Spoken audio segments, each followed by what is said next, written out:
வணக்கம். சக்தியும் நானும்.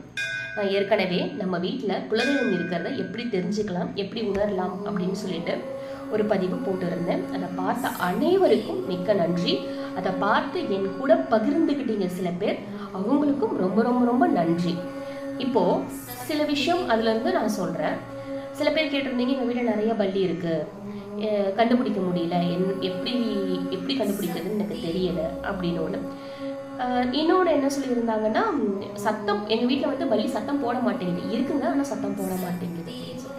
ஒரு விஷயம் புரிஞ்சுக்கோங்க, இருக்குங்கிறதே பெரிய விஷயம். அது வந்து நம்ம நீங்கள் உணர்ந்ததே தெய்வீகம், நீங்கள் உணர்வதே தெய்வீகம். இப்போ அது சத்தம் போடணுன்றது அவசியம் இல்லைங்க. பல்லி இருந்தால் சத்தம் போட்டுக்கிட்டே இருக்கணும்னு அவசியம்லாம் இல்லைங்க. அவங்க வந்து ஒரு சகுன நிமிர்த்தி. எப்போ நம்மளுக்கு தேவையோ அப்போ மட்டும் அதுக்குரிய பதிலை கொடுப்பாங்களே தவிர்த்து எல்லா நேரமும் பேசிட்டு இருக்க மாட்டாங்க.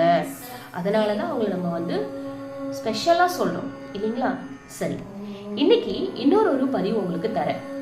இதை தவிர்த்து எப்படி நம்ம வீட்டில் குலதெய்வம் இருக்கு, நம்ம கூட இருக்கு குலதெய்வம், நம்மளை அது வந்து பாதுகாக்குதுன்னு தெரிஞ்சுக்கலாம் அப்படிங்கிறதுக்கு ரொம்ப எளிமையான இன்னொரு முறை சொல்கிறேன். அதை நீங்கள் செஞ்சு பாருங்க. ஒன்றுமே இல்லை, காலையில் விடிய காலையில் நம்ம பிரம்ம முகூர்த்தம் சொல்கிறோம் இல்லையா, அந்த நேரத்தில் நான் கரெக்டாக ஒரு டைம் சொல்கிறேன். 4லேருந்து 5:30 இதை செஞ்சு முடிச்சிருங்க. 4 மணிலேருந்து 5:30 மணிக்குள்ளே. சாயந்தரமாக இருந்துச்சு அப்படின்னா 6 மணிக்கு மேலே 6:30 உள்ள இந்த மாதிரி செய்யுங்க. சரிங்களா? ஒன்றுமே இல்லை, என்ன பண்ண போறீங்கன்னா, உங்களுடைய காமாட்சி அம்மன் விளக்கு இருக்கு இல்லையா, அந்த நீங்கள் எப்பயுமே செய்கிற விஷயம் தான் நான் செய்ய சொல்ல போகிறேன். ஒன்றும் இல்லை, நான் சொன்ன நேரத்தில் நேராக பூஜைக்குள்ளே போயிட்டு அந்த விளக்கின் முன்னாடி விளக்கு திரியெல்லாம் ரெடி பண்ணி வச்சுருங்க. விளக்கு முன்னாடி நின்றுக்கோங்க. நின்றுக்கிட்டு அம்மா பெண் தெய்வமாக இருந்தா இல்லை ஆண் தெய்வமாக இருந்தா அப்பா அப்படின்னு சொல்லிட்டு, நீங்கள் எங்கள் கூட இருக்கீங்கிறத என்னை உணர வைங்க அப்படின்னு சொல்லிட்டு மனம் முருக நீங்கள் உங்களோட எப்படி நீங்கள் கேட்பீங்களோ எப்படி பேசுவீங்களோ அதே மாதிரி பேசுங்க, கேளுங்க, மனம் முருகி கேளுங்க. உங்களுடைய மனசுல என்ன இருக்கோ அதெல்லாம் போட்டு கேளுங்க. சரிங்களா? அடுத்து விளக்கு ஏற்றுங்க. நீங்க ஏற்ற விளக்கானது அழகா நின்று எரியும், அசையாது. காத்துலலாம் அலமோதுது இல்லையா, அந்த மாதிரிலாம் செய்யவே செய்யாதுங்க. நேரா நின்று அழகா எரியுங்க.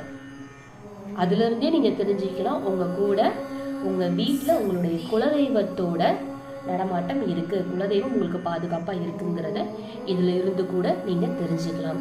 சில சமயம் அந்த விளக்கை நீங்க பார்க்கும்போது உங்களுடைய குலதெய்வமே உங்களோட மைண்ட்ல வருவாங்க. அந்த விளக்குல தெரியற மாதிரியே இருக்கும், நமக்கு ரொம்ப அழகா இருக்கும். அது நம்மளோட உணர்வா இல்லை உண்மையாவே அப்படிதான் நம்மளுக்கு தெரியுதான்றதை நம்ம நம்ப முடியாத அளவுக்கு காட்சி தருவாங்க. இதுவும் நடக்கும். இது மாதிரி செஞ்சு பாருங்க. இந்த பதிவு உங்களுக்கு பயனுள்ளதாக இருக்கும் நம்புறேன்.